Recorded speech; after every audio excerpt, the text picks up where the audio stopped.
Welcome back to TLDR's World Leader Leaderboard, episode 12 this week. And I'm your host for today, Georgina Finley. I'm joined today by our editor-in-chief, Zach Michaelis. Hello. And our deputy editor-in-chief, Rory Taylor. Hello. It's a star-studded cast this week. Yeah. Yeah, the fantastic trio. That doesn't work, but we'll go with it. Also, no offense to the absentees. others who didn't Obviously, show they're up. equally fantastic. It's Nadja's birthday today as well. So in absentia, happy birthday, Nadja. Oh yeah, good point. Happy birthday. Just throwing that out there. That's why she's not here. So in our podcast today, we are going to be discussing which world leaders are doing well, which world leaders are not doing so well based on the past week, and have a broader conversation based off those things, about what's going on in the world. So with that, Zach, do you want to give us your winner this week and explain why? Yeah, sure. My winner this week is going to be Turkish President Recep Erdogan. There are a couple of reasons for this. People who follow the channel over on TLDR Global will know that the Turkish economy has been in a bit of a state for the past couple of years, but inflation is finally falling. It's down to still pretty high, 44% year on year. But that has given it enough space for the first interest rate cuts by the Turkish Central Bank since early 2023. The other thing is that, and this really hasn't really been talked about, but I think it's quite important, both Israel's positioning in Gaza and the sort of collective effort, regional effort to rebuild Syria have actually pushed Turkey closer to the Arab states. I think the Turkish foreign minister is going to visit Saudi Arabia for the first time in quite some time in the coming weeks. And there have been sounds that both sides are getting on a fair bit better than they were a couple of years ago. There's been a fair bit of animosity going all the way back to the Arab Spring. But I think the main reason that Erdogan is going up is that what looks like the prospective American withdrawal from Ukraine has basically created a real need for some sort of non-American military presence in Europe. And I think you can see Erdogan positioning to essentially offer Turkish support to Europe and Ukraine for guaranteeing Ukraine's security after the war ends, if some sort of ceasefire is figured out. I don't know how many people have noticed, but Erdogan the past couple of days has come out very, very strongly in support of Ukraine. He's reaffirmed Ukraine's territorial integrity, essentially implying, by the way, that he expects Ukraine to get all of its territory back, including Crimea. This is in part because behind the war in Ukraine, there is this sort of almost a proxy conflict going on between Russia and Turkey over influence in the Black Sea. But it's also because Erdogan knows that the thing that Europe needs right now is basically military material. And the Turkish army is, by certain metrics, one of the biggest basically one of the best if you count Turkey in Europe. So it has a sort of standing army, about 300,000 people. It has a very developed military industrial complex. Famously, the Bayraktar drones, they come from Turkey. And the thing that Ukraine will need is actually boots on the ground, which Erdogan is getting ready to offer up, basically. I think that's the way I'm reading those moves. Does that make sense? Yeah, it's very interesting. I didn't know any of that about the military industrial complex of Turkey. Yeah. About why Erdogan is kind of stepping up now. So it's out of a self-interest, you think, or helping to fix the Turkish economy. I think it's basically something to offer Europe. Why didn't Erdogan do this a few years ago? Well, Erdogan has always sort of played both sides quite successfully in the Ukraine war. So, he's offered quite strong rhetorical support to Ukraine. He's made quite a lot of money. Well, the Turkish economy has made quite a lot of money selling military hardware to Ukraine and to other European countries. But at the same time, Turkey has essentially emerged as it's sort of a middleman in the ongoing Russian hydrocarbon trade. Does that make sense? So basically, Turkey can continue to import a significant amount of Russian oil and gas, but then what it's also done is it's sort of acted as a rerouter for sanctioned oil and gas. So quite a lot of the time, Russian hydrocarbon products, unrefined oil, unrefined gas, go to Turkey. They get refined, get processed, and then Turkey re-exports them back to often the EU or America. So the Turkish economy has done pretty well off the war so far. But I think what's happening here is that Erdogan realizes that Ukraine and especially Europe needs help when it comes to guaranteeing Ukraine's security post-war. And so by offering up the Turkish military, or at least sort of implying that Turkey will help guarantee Ukraine's security after the war. What Erdogan is sort of tacitly saying is that, Europe, I can help you if you give me what I want. And what he wants will probably be a deeply economic relationship with the EU. That's something that Turkey still really, really does aspire to. It's something that in Europe, I don't think we really think about. We don't really consider Turkey, we don't think that Turkey's going to join the EU anytime soon. I still think it won't. But in Turkey, there is still quite an active pro-EU movement. And I think that basically the quid pro quo that Erdogan is getting ready for is basically that he will offer or help Ukraine with its post-war security in exchange for probably a deeper economic relationship with the EU and maybe some other concessions on sort of migration and aid. I was going to say it was very telling sort of Erdogan's position in all this, that I think it was the week that Marco Rubio and other US officials went to Saudi Arabia to meet Russian officials. Zelensky cancelled a pre-planned meeting to visit Saudi Arabia and went to Turkey instead to meet Erdogan, which sort of shows that it's that sort of dynamic is being reciprocated, I guess, by Zelensky. Yeah, I think what it also is sort of a reminder of is that for Turkey just plays such a crucial role for European security. That is why Turkey is in NATO. I mean, there's a famous quote from Truman, I think, back in the 50s, which was asked, why is Turkey in NATO? He just said, look at a map. Turkey plays this really, really pivotal geographic role on sort of Europe's southern border, and it's the other side of the Black Sea to Russia. And I think Erdogan knows that, both there's this opportunity.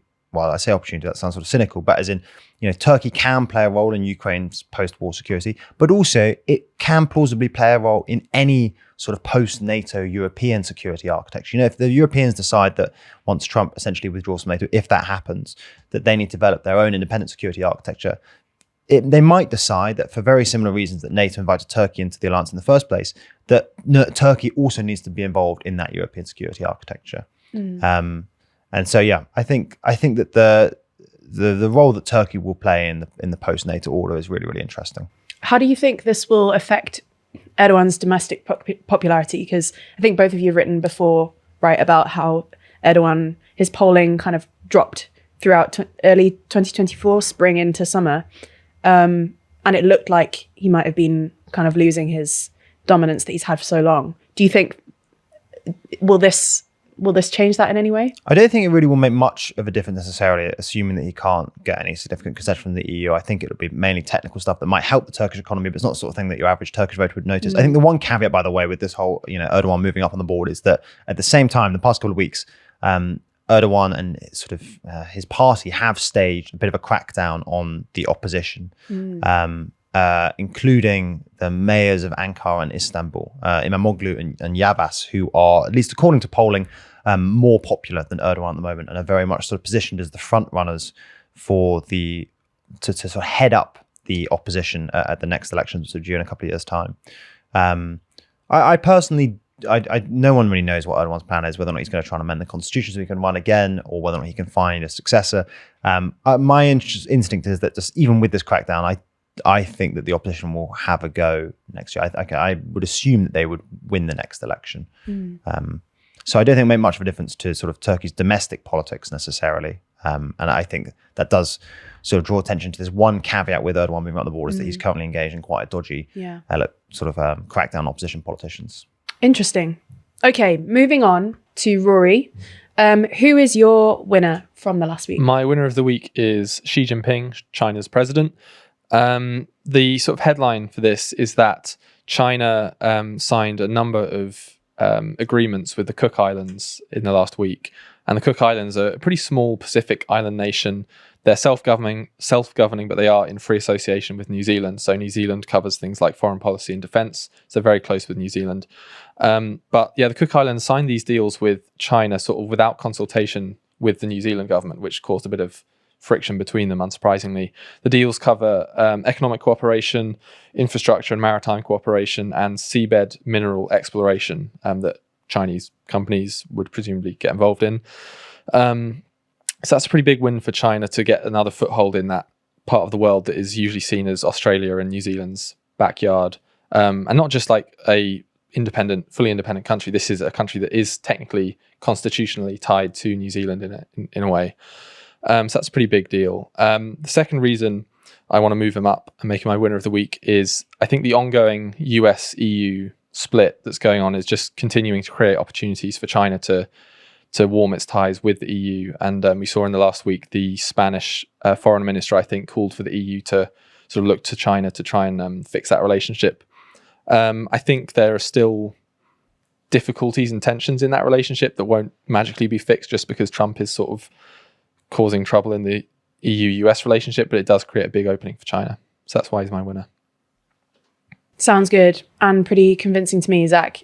Yeah, pretty convincing. I was going to say the only one teensy caveat I would put in there is that the incoming German Chancellor, Friedrich Merz, is what was often described as a China hawk. He's a little bit wary of making the EU too reliant on China. I think that leads us very nicely on to your winner of the week, who is? Very smooth, Zach. Thanks very much.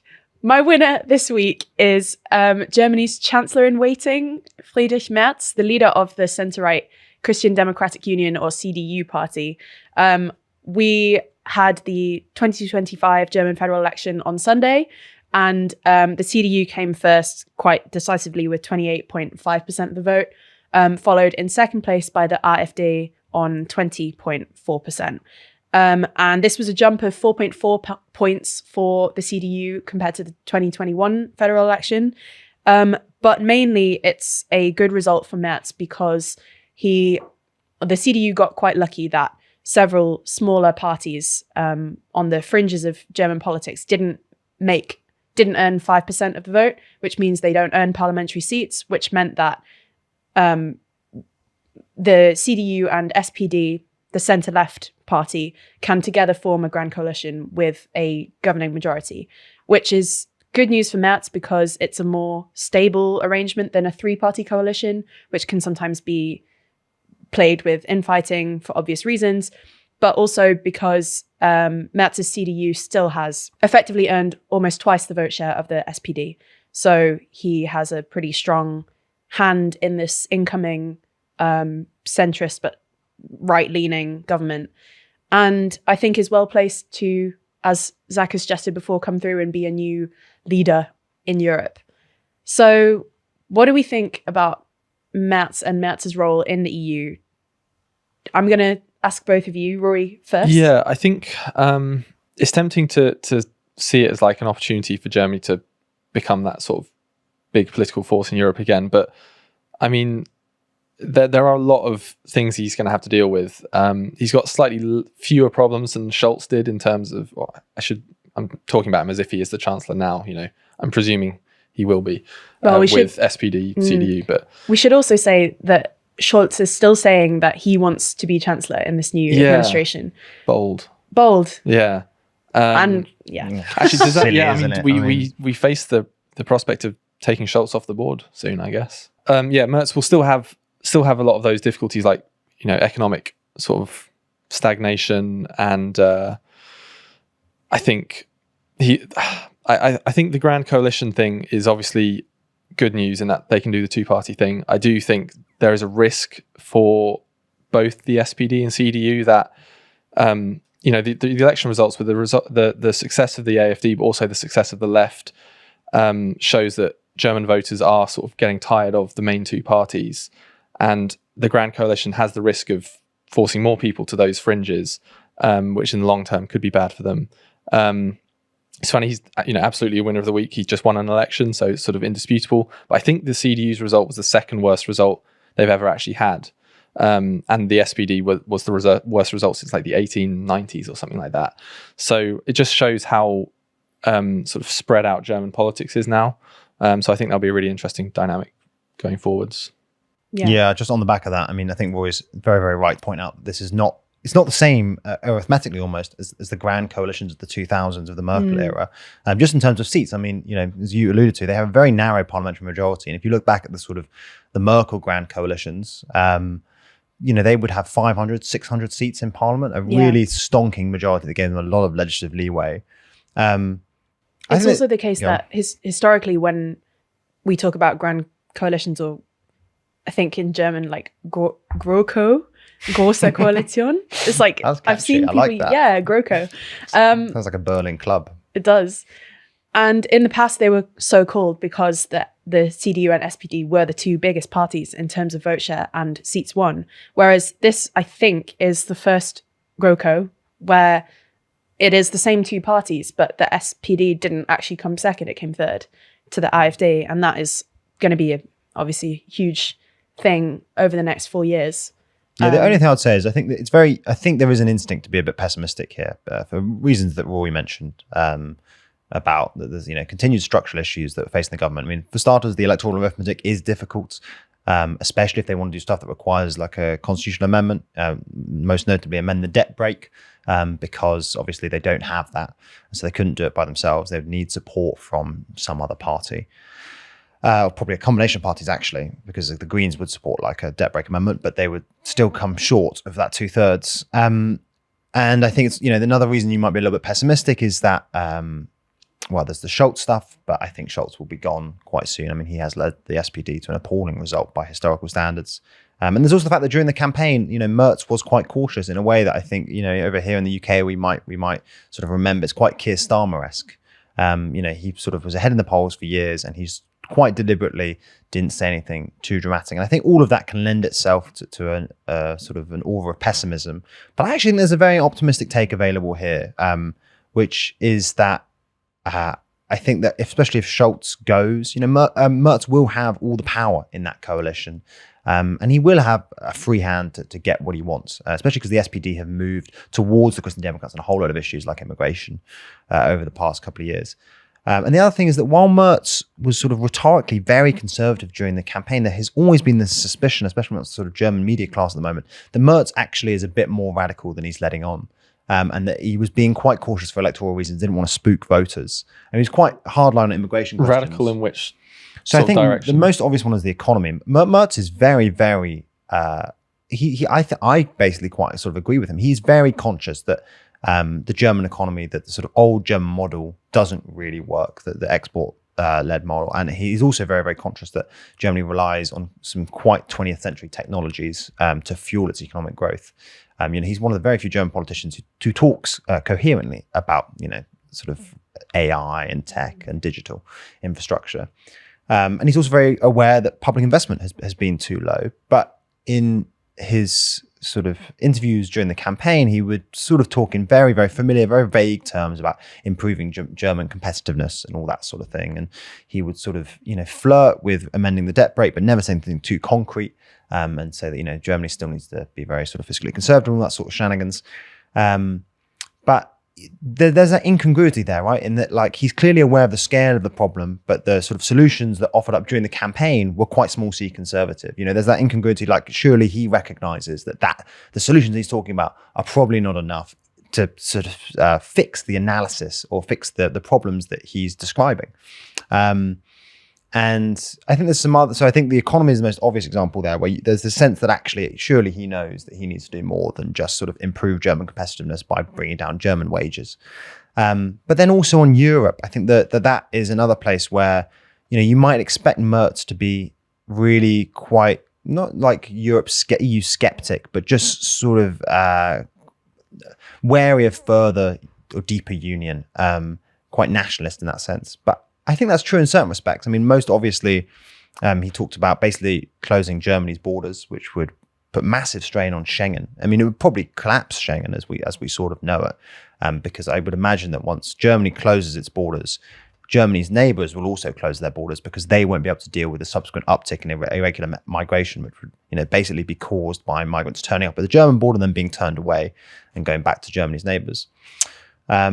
And I think that in lots of ways is obviously, that's pretty sort of EU skeptic. But I think on questions of sort of most obviously, European defense and security, straight after the election, the quote that's grabbing all the headlines at the moment is he says we need to, become independent from the US. That's the sort of thing Macron's going to be sitting in the Elysee, rubbing his middle palms. He's going to be so excited. And then the one other thing is joint borrowing, which is the sort of thing that, historically Germans have really, really opposed. Merkel obviously made some pretty big concessions at the end of her tenure to facilitate massive joint borrowing at the EU level for the pandemic recovery.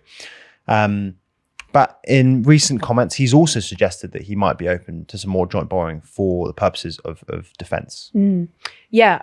Funny that you mentioned your favorite Macron, because I wanted to come to you with a question on this. How do you see, because in a previous episode of the World Leaderboard, you predicted a future German-Italian engine, Merz-Maloney engine of Europe. I would like to come back to you on this and also ask whether you think a Merz-Macron engine of Europe could be plausible, or maybe even the three together, all the It's M's. a lot of M's, yeah. And Michaelis clearly up there too. Yeah, very flattering. Need to win a British election first and rejoin the EU, but then we're good. So I think that I think when I talk about the Merz-Maloney thing, I think that was before looked like Trump was withdrawing from Ukraine, which I think, and that has now become the dominant problem for the EU. But I think that Merz and Maloney have a lot of common ground on immigration, which is not something that Macron is that fussed about. But Merz obviously wants to reassert national borders, and is sort of very skeptical of Schengen, which is something I think Maloney sort of shares. But I think more importantly, both of them are very keen on offshoring. So obviously Italy is currently negotiating that offshoring deal with Albania. And that's had some issues in the Italian courts, but Maloney's pushing ahead with it. But Merz has also come out in favor of offshoring, and as well as some very strict sort of deportation measures for irregular migrants, and especially those that are convicted of crimes. Merz actually, by the way, even suggested using the facilities that the UK had built in Rwanda, that we've since abandoned. And so I think those two will probably take the lead on, especially if there's some sort of EU offshoring effort. I think they'll probably take the lead on questions of migration in Europe. But I think that given that the dominant issue at the moment is security, and that Merz and Macron do seem to share a fair bit more common ground on that question than I think you might have assumed a couple of years ago, or not a couple of years ago, a few months ago. I think that there will be a little bit of a Macron-Merz engine of Europe. I hope so. I think that would be the optimistic take. I think, even if you disagree with their politics, I think just this basic sense that Europe needs a bit more agency. It needs a bit more direction. And I think that's hard to disagree with. I think anyone who lives in Europe will probably agree with that. And I think everyone will also, most people will also agree that the coalitional infighting that beset the Scholz government, plus his sort of general caution. I mean, Scholz is clearly by instinct, he's a very cautious, small c conservative politician in a way that I think Merz isn't. I think Merz is normally conservative, but he's in certain ways sort of more He's got radical. a reputation within Germany for being quite impulsive at times, but I mean, the world's full of impulsive characters in very high positions at the moment. So maybe you need someone like that in Europe too. Yeah, and I think that's probably better than Scholz had the opposite problem, right? Which is that he was just too cautious in lots of ways, I think, at least. And yeah, so I think that that will be the driving force for Europe for the next couple of years, at least. Because I do think they probably share a fair bit of common ground, especially on questions of security. They both take European security very, very seriously. And from recent comments, it does suggest that Merz is very much aligned with Macron when it comes to basically how much Europe needs to be independent from the US. Which I think is, honestly, is really, really quite, just for anyone who's watching from the outside, it's quite exciting. I mean, it makes the chances of a genuine European pivot away from the US, not saying that's necessarily a good or a bad thing, but it makes that so much more likely. And that would be, quite arguably the biggest change to the geopolitical order since World War II. Yeah, there's so many shifts happening at the moment, and I'm very intrigued to see how these European dynamics play out over the next few months and years. But moving on to before our audience submission, this bad girl, lady. Are you talking about Trump or the magazine? The magazine. Okay. Sorry. Who is the world's most influential person? You tell us. You have told us. They are on the front of this magazine. You tried to tell us, no, but you have told us. You have told us. And you've also voted for 24 other highly influential people. who are in here, written about by the TLDR team. And as well as that, we've got a number of other funky pieces in the back half of the magazine, including, I'm going to ask you to one of you, please pick. Take over. Please Take over. please, one of you, please, Please save me. take, tell me about one of the pieces that you're working on for this. I'm currently writing one on South Korea and the political drama that is still unfolding there. It's sort of gone from the headlines, but it's absolute chaos. All about Yoon Suk Yeol, right at the bottom of the leaderboard. So he features heavily. It's going to be a good one. So get the magazine. There you go. It's going to be a good one. So if you want to find out more about Rory's piece on South Korea and various other great pieces of journalism, then you should go to our website, toolong.news. Use the code 2podcast for £2 off and get yourself one of these. And subscribe as well. That'd be While very you're nice. there. Yeah. that'd be Get very a rolling And subscribe while you're subscription. there. Why not? Now back to the World Leader Leaderboard. We've got the audience submission once again. So this is where every week we take the top comment as voted by you for who we should move or add to the board this week. And this week it is Mexican President Claudia Sheinbaum. Good suggestion. Yeah. I'll just give my take, I guess. I I think this is a difficult one, and I might be reaching back beyond the last week. I would be tempted to move her up. I think, and this is all in relation to Donald Trump, because it's hard to avoid Donald Trump if you're the Mexican president. Obviously, they had the sort of tariff standoff, and Sheinbaum managed to avoid Trump putting tariffs on Mexico, or sort of get Trump to postpone them. She did make some concessions, and I think in some parts of the media it's been framed as her sort of backing down. I sort of take the view that she actually did quite well in those negotiations. She agreed to send, I think, 10,000 Mexican troops to the border to try and combat fentanyl smuggling, although actually the way that fentanyl is smuggled from Mexico to the US is usually through official US ports of entry, so the presence of Mexican soldiers there might not actually make a massive difference. I think she's done a few quite visible things to try and appease Trump on that, but I don't think she's actually made significant concessions. So I would say she's lightly going up in my view, but I do think that is far from a settled issue. You know, those tariffs were just delayed. There'll still be sort of tense talks between the Mexican and US governments. I also think she faces a difficult future in regards to the US military, and all this talk about the US military getting involved, sort of going against cartels in Mexico without Mexico's approval. I think it was revealed last week that the US has been flying drones sort of above the Mexican border area, sort of to spy on cartels, I suppose, which signals that the US is going to is taking a sort of firmer approach on that, and that could spiral into a bit of a confrontation. So I think there's a lot of things still up in the air, but I'm tentatively putting it up for how she's dealt with Trump so far. Okay, Zach? I'm going to put up quite enthusiastically. I think that it's, she's still enjoying sky high approval rating. Yeah, I mean, she is quite literally one of the most popular leaders in the world.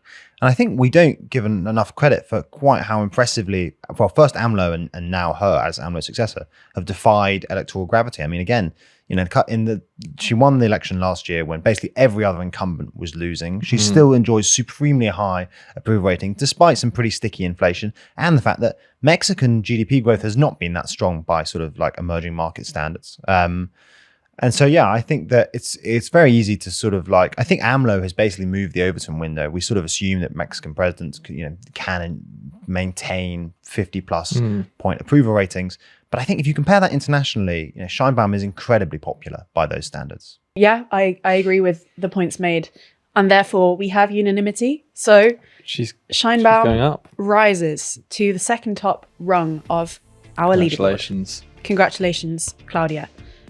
And with that, let's move on to the losers this week. Okay. Zach, who is your... It's quite severe. Aggressive. Yeah. Who's your loser this week? My Why? loser is UK Chancellor Rachel Reeves. That is for a couple of reasons. I mean, things aren't looking great for her generally, but inflation has come in slightly higher than expected, at 3%, I think, in January.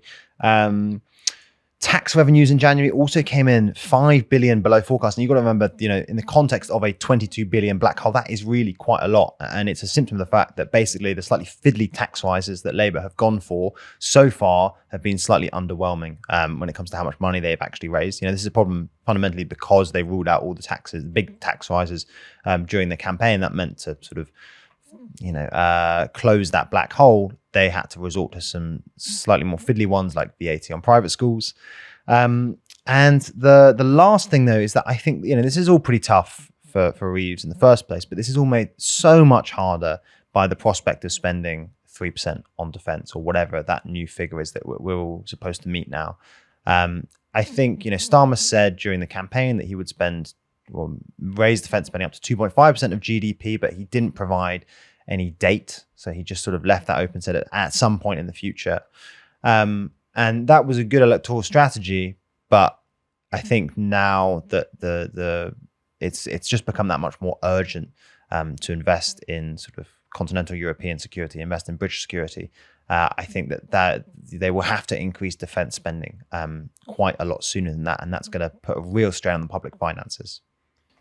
Yeah, it puts Rachel Reeves in particular under a lot of pressure because the defense spending is something that Keir Starmer as Prime Minister is pushing, but ultimately it's the Treasury that has to, find out how to meet that target while also sort of keeping to her fiscal rules. I do think it's interesting on this board. I was about Rachel to say, Reeves is now down at the bottom rung. She's joining a leader who's resigned. Yeah, someone who's in been prison and impeached, and someone who's Vucic. An effective autocrat who's facing mass protests, uprisings. Yeah. Do we think it's fair that Rachel Reeves is down there while Keir Starmer is in the positive half? I think Starmer's probably slightly doing a bit too well. Yeah. Do you know what I mean? But I actually just, I don't want to be too harsh on Rachel Reeves. Well, you've put her right at the bottom, Zach, so you've got to defend yourself. And I think I've been mostly responsible for pushing her down the rankings.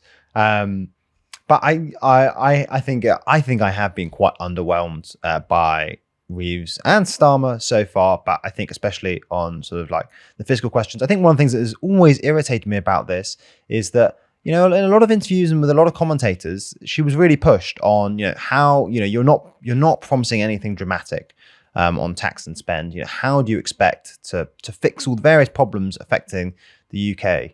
And she basically ended up falling back on this. Oh, we're going to get, the highest growth in the G7, which just never made any sense as a campaign. How can you guarantee the highest growth of 6 other countries? It doesn't make any sense at all. And then, somewhat unsurprisingly, growth has been as stagnant as it was, and we're now stuck and with no plan to get out of it because we spent the campaign. Well, I say, Labour spent the campaign promising to be very, very small c conservative with the public finances. And now that the public finances look pretty miserable, all they can do is sort of manage their decline. The one thing is worth saying is that, I think this is even more miserable, is that because the public finances are so tight and because tax receipts have come in lower than forecast, Reeves the other day was asked whether or not she would consider some more tax hikes in the next fiscal statement, which is due next month in March.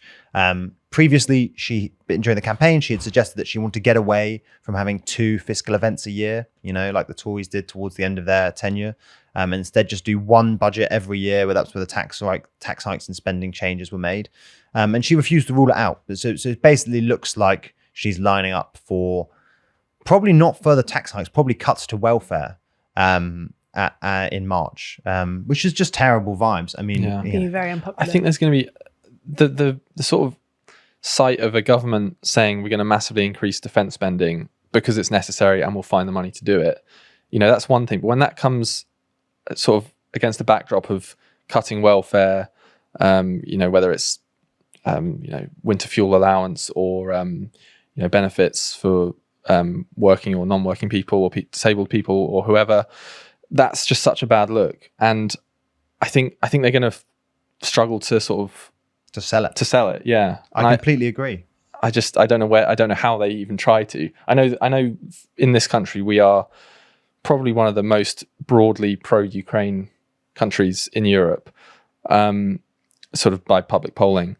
But I don't think that will shift into public support for increasing defence spending while cutting everything else. I completely agree with you. I think that they are so terrified of trying to talk in terms of trade-offs when they're just so obviously that they're just trade-offs have to be made. And the fudge that Starmer, came to during the campaign to basically just put no actual date on it meant that he could say we're going to increase defense spending and everyone went, no, that's very, very good. And then without actually having to make any fiscal trade-offs in the near or sort of medium term. But it's not only that they're like terrified of making that case, it's just that I just can't imagine them doing it. Do you know what I mean? Like, I think, if we all go to the next NATO summit and decide, okay, as European countries now got to raise spending to 3.5% in the next couple of years, you just cannot imagine Starmer and Reeves selling that to the British public. I think, for instance, maybe Merz will be able to. It is worth saying that Merz has actually tried slightly similar trick to Starmer and Reeves during the campaign. Again, he was very, very cautious. And again, he basically said that he'd be able to fund increases in stuff like defense spending by cutting back on welfare, although slightly more enthusiastically than I think Starmer and Reeves have been talking about it. And that's just not feasible. You can't find 1.5% of GDP via welfare cuts. Especially as benefits have been cut for the last 14 years. There's not a big... It's just silly maths. ...chunk that they can easily be cut without causing significant harm. Yeah. I completely agree. And my point there with Merz is that while he campaigned on quite similar terms, I can still sort of imagine Merz making the case to the German electorate, coming out of the NATO summit and being like, okay, look, I know this is going to be tough, but we have to do this. And you can imagine Macron making that case, for instance, the French electorate. I mean, he's had quite a lot of arguments with the French electorate recently and they haven't gone his way necessarily. But you just can't imagine Starmer. I mean, maybe that's unfair to Starmer, but I do think that that they just lack, they're just not persuasive. And I think that's a real shortcoming in the current context, because I think something more dramatic has to happen if we're going to get out of our general economic and geopolitical funk. Yeah. Sorry. Not particularly happy stuff. That's all right. Yeah, I think you've justified moving Rachel Reeves all the way down to the bottom, which is your role here. Below Ayatollah Khomeini. All right. So moving on now to Rory's loser of the week. Yeah, so my loser of the week is South African President Cyril Ramaphosa. South Africa was meant to deliver the South African government was meant to deliver its national budget last week on Wednesday, but last minute it got postponed for the first time ever in the post-apartheid era, postponed until March, I think, because the two main parties in government, the ANC, which is Ramaphosa's party, and the Democratic Alliance, which is sort of their rival but in grand coalition, they have a big disagreement over increasing VAT. So the ANC want to increase VAT from 15 to 17%, while the Democratic Alliance oppose that, and actually so do most of the other parties in government. So they've come to this sort of impasse and they don't know how to proceed. So they're delaying the budget for another month or so. And it's particularly bad time for South Africa. Well, it's always a bad time to delay your budget, but especially if you're South Africa, where you're dealing with sort of anemic economic growth, trying to find ways to finance your public spending commitments, and there's sort of a sense of insecurity in the not just people, massive poverty, but also the business community is looking to that budget, waiting to see what's going to come out of it, and so they know how to proceed. And it's the sort of business community that had been quite positive when that government came in last year. But the tide is slightly starting to turn now that these rifts are turning into actual public feuds and having an impact on how the government can deliver. So I think that's why he's my loser of the week. Yeah, I was just saying the one caveat. I mean, I agree. I think there are other reasons to think that Ramaphosa is having a tough time. The frequency of blackouts, for instance, which was a really recurring problem over the past couple of years and sort of abated slightly last year, they've increased again. Which is just terrible news for ordinary South Africans and the South African economy. The one little silver lining, I think, is that the Democratic Alliance have said basically quite explicitly that, sure, while there are some remaining disagreements, they don't want to collapse the coalition anytime soon. And I think that's both good news for Ramaphosa and just wise generally. I think if the first sort of non-ANC majority government had collapsed just months into its sort of first term, that would have been a very bad look for... Well, it would have boded very ill for South Africa's political stability going forwards. Yeah, I think that's probably going to be a trend that continues. So I don't think the Democratic Alliance have any incentive to bring down the government, because their fear is that if they left government, the ANC would look to the sort of far left, like the EFF, who are the polar opposite of what the Democratic Alliance sort of what their political project is, and they desperately do not want that. So I think that's the sort of safeguard for the coalition. But yeah, I mean, it's funny looking at a VAT increase from 15 to 17%. It doesn't seem like a massive sort of ideological obstacle to overcome. So I imagine they'll find some way around it by March. They did also have some tensions over that land expropriation law that people might know about, because it's something that Trump and Musk have really taken to on Twitter. There were some tensions over that, and the DA opposed it, and especially opposed the fact that they hadn't really been consulted on it. So that might be a slightly more hot button issue. But oddly, that's actually what I moved him down last week, I think, for that reason. Yeah. So 2 weeks in a row for him. Poor guy. He's your Reeves. Soon I'll be on the bottom with Vucic et al. Okay. And so, who is your loser of the week, Georgie? Thanks for asking. My loser of the week is Donald Tusk, the Prime Minister of Poland. This is because of the ongoing rule of law crisis and Poland's upcoming presidential election in May, over which there is some clashing going on between Tusk's centrist civic platform and the right-wing Law and Justice Party, to whom the current president, Andrzej Duda, belongs. And the Law and Justice Party have accused the government, Tusk's government, of plotting a coup and interfering in the upcoming election, while Tusk has warned that PIS-appointed judges could overturn the results of the presidential election if their candidate doesn't win.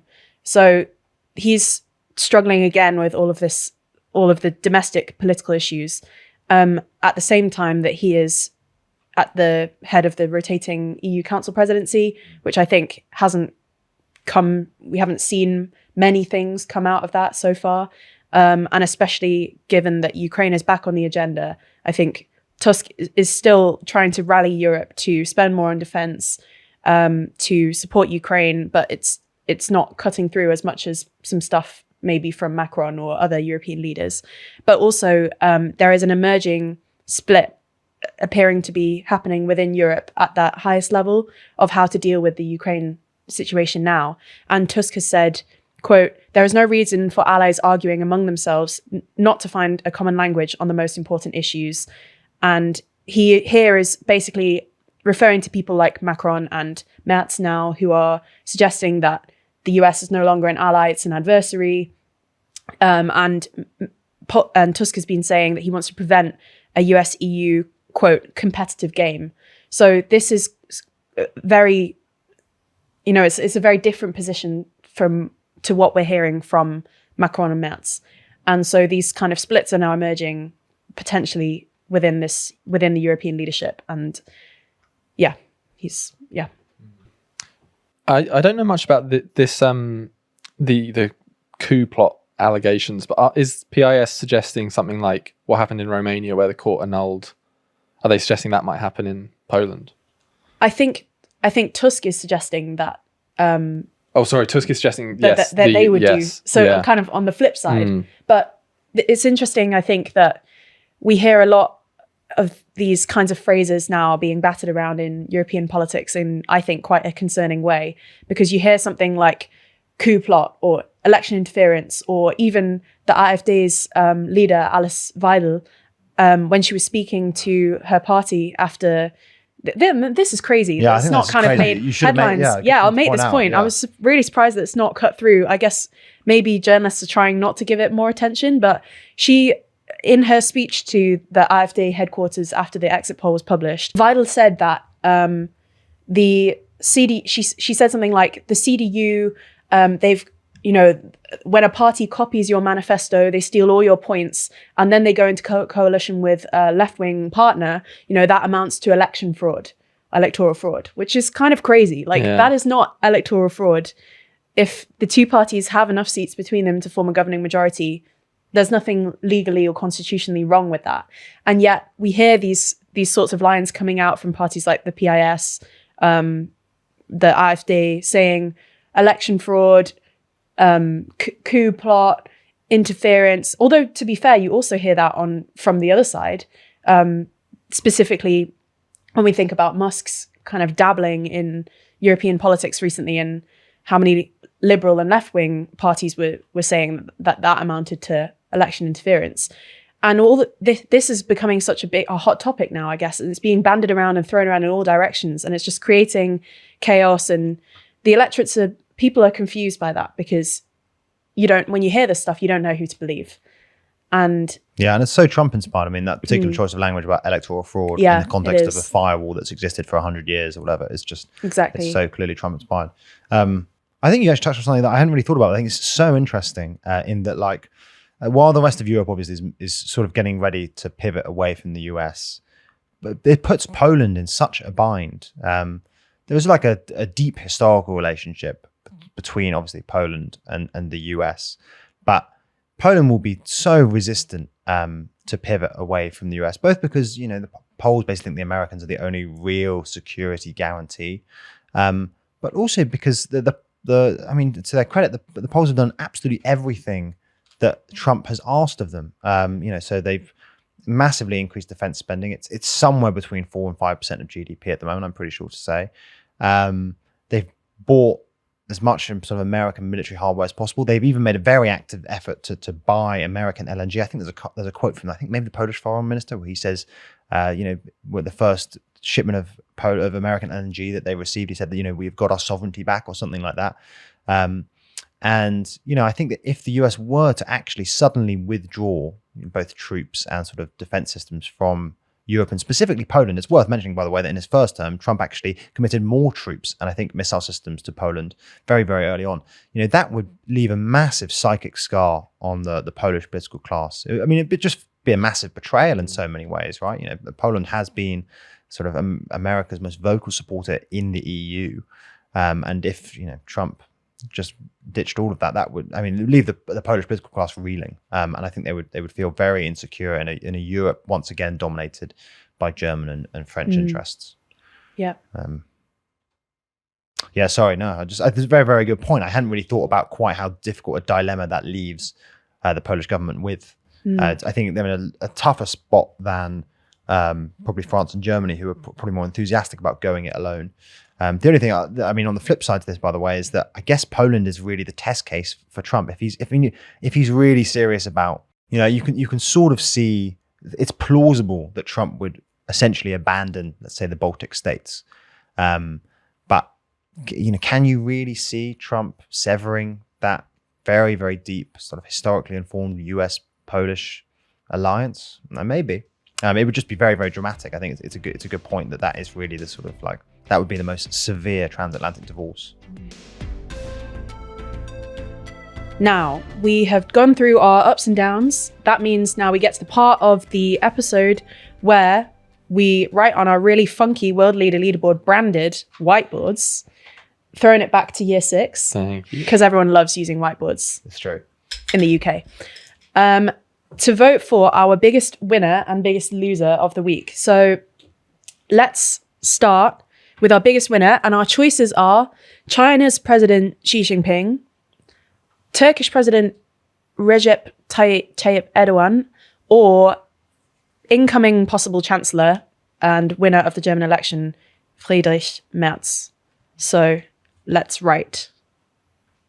And on the count of 3. Rory's still writing. Are we doing one by one, or? 3, 2, 1. Let's do All at simultaneous reveal. Xi. Whoa, all Erdogan. different. What? Who's not? Oh my Merz God. has just won an election. Well, Oh this my is God. unprecedented. Were we all This- convinced by each other's arguments? Yeah, that's quite cute. Yes, Wow, it it's is so- nice.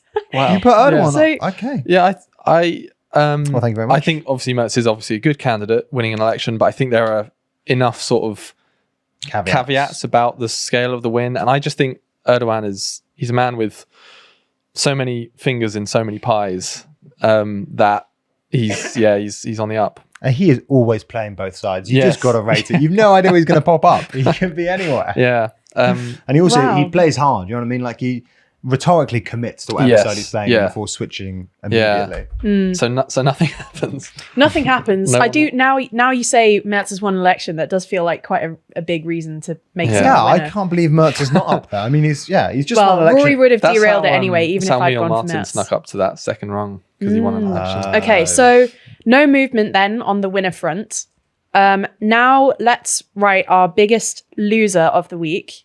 So our choices are Polish Prime Minister Donald Tusk, South African President Cyril Ramaphosa, or the UK Chancellor Rachel Reeves. This is tough, actually. This is tough. This is. 1, 2, 3.